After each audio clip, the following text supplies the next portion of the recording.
La réindustrialisation serait une chimère, comme le montre le bulletin de santé particulièrement inquiétant de l'industrie manufacturière française.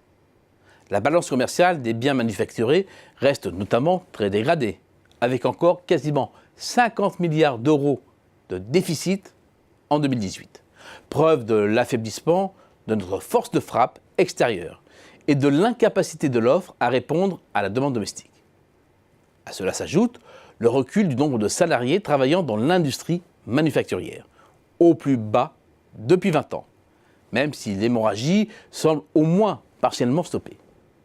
Ce diagnostic implacable mérite d'être approfondi.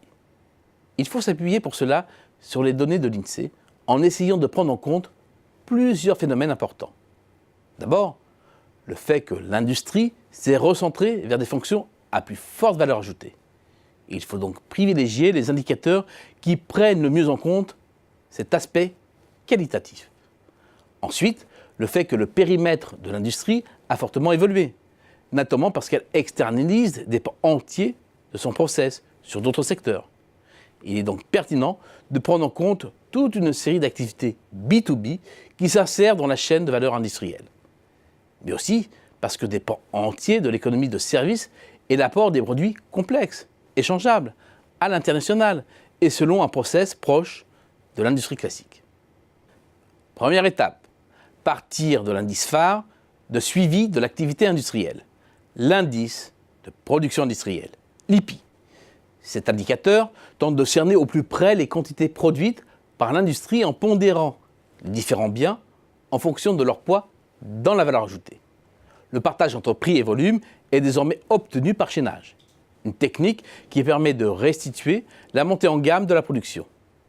L'IPI est en hausse en niveau absolu sur les 28 dernières années, mais demeure aujourd'hui plus de 9% en dessous de ses pics de 2008. L'histoire racontée par l'indice de production industrielle en volume selon les comptes de branche de l'INSEE est quasiment la même, à ce détail près que le tableau est moins sombre en raison de différences entre les sources de données et les méthodes de calcul utilisées.